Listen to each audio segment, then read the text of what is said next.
Okay, this morning I am embarking on yet another project, but this one kind of coincides, or at least the needs of it kind of coincides with the other project that I started yesterday. So I'm doing the rocket mouse heater inside my greenhouse, but I need clay and straw to make the base of it, the foundation, if you will. And I'm also planning a hugelkultur bed. So right now I have my big, strong 14-year-old who is super awesome at helping his mama. We are out here digging. I can't see anything. Digging right here the trench that will begin our hugelkultur bed. Let's see, that's now in this area we have clay-rich soil. So what we're doing right now, you can see this, he is back there helping me, and we are turning over the top few inches where the grass and weeds are, and the topsoil basically. We're digging it up, putting it off to the side on both sides, and then we will be digging up large amounts of clay and taking them on my favorite little cart here into the greenhouse so that I can kind of get started on that process. But this is just the beginnings, and I will show you the middle and the end.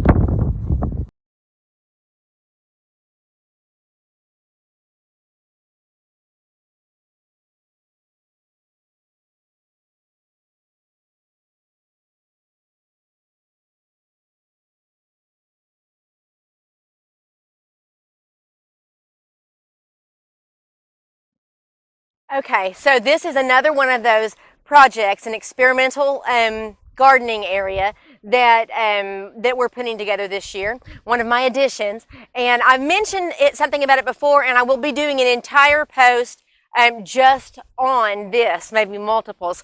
But this is what's going to be my hugelkultur bed. Now, if you don't know what that is, look it up. It's super cool, and I can't wait to get it going here on our property. But you can see, while Oklahoma doesn't get a lot of rain at all ever from about spring through fall, right now is our rainy season, and you can see that that's what's happened here. However, it did help us a lot because normally you cannot dig through this ground, and we really needed to dig in here to get the clay that was underneath the top for my RMH. And that worked out really well for us. And that gave us an area to dig a trench, and we will be bringing in the dead trees that we've got to go get loaded up as soon as the pastures are dry enough to drive in. And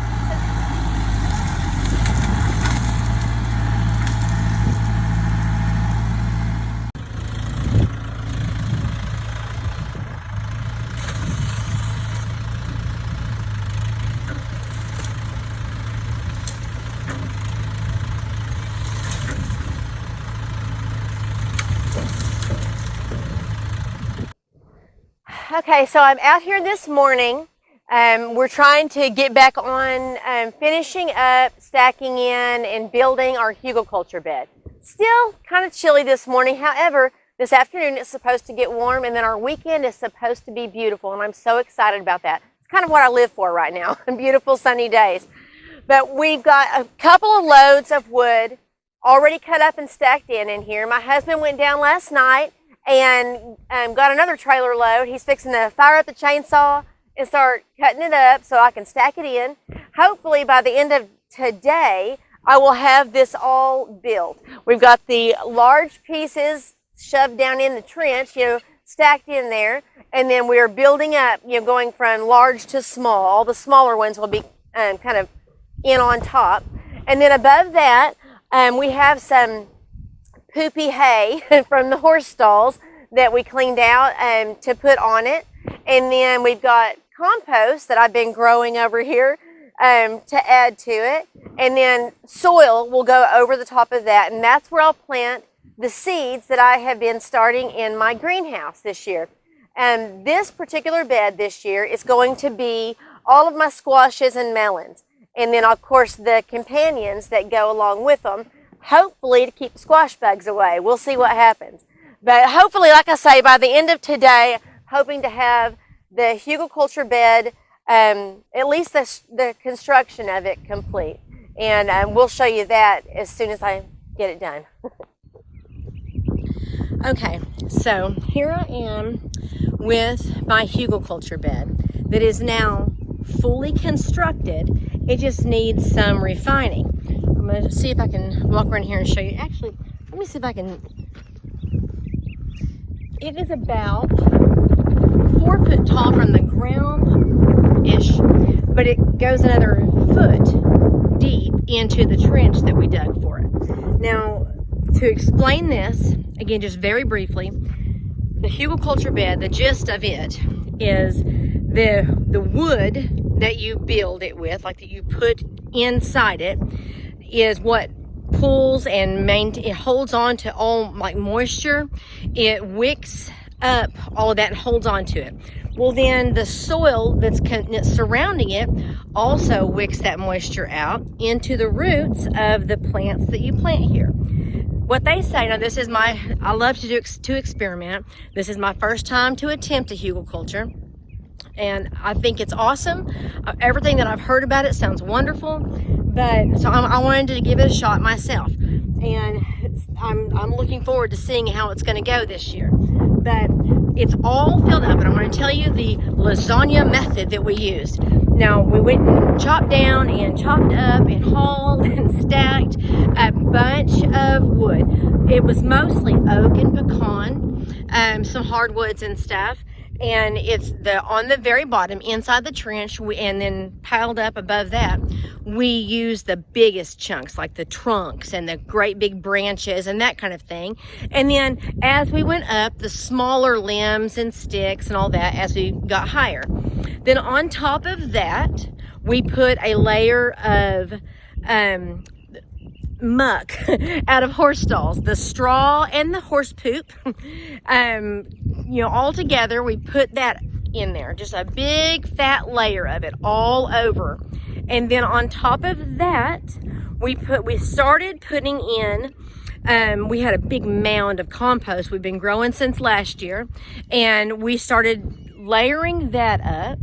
And then I sent the boys to the back of the property this morning to go grab me a whole bunch of leaves, and they came back with lots of them, and we started putting that over it, and then one more layer of our compost over that. So we've got a big layering effect going on here. And the whole idea of this, other than the moisture that it holds on to, the other thing is as these sticks and everything start to decompose, they add nutrients to the plants that are planted here. Now, the last step of this, as I refine it, is I'm making my own topsoil that you can read about in some other posts, but I make my own topsoil, and then I am putting it in to the planting areas. Now, the very top is one of the planting areas. I've kind of flattened out a spot up there, and then I walked around it, and I'll probably still have to do it a few times. It's kind of treacherous a little bit. I kind of tend to fall again. But I've been making a planting ledge around like the middle of it, and I will also do the exact same thing around the bottom. Now, if I stand out here, you can see that I don't have anything surrounding it right now. But by the end of, actually maybe by tomorrow, I'm going to have landscape fabric all the way around, staked down all the way around this thing, because I'm going to grow all of my melons and squashes on this Hugelkultur bed this year. We're going to give that a shot. And so my vining plants I'm going to have down around the bottom so that they can vine out onto the landscape fabric. That's kind of a key for me. We will also have all of their companions that go with them kind of interspersed throughout. And so right now, all I have left to do is continue making my soil mix and putting it in the growing areas and then watering it down. You give it a really good soaking in the beginning, and my husband says we're supposed to get some rain in the next couple days. Hope so, because that'll help a lot. but we'll get that going, and then probably in about a month from now, I will be able to put my started plants into here and watch them grow.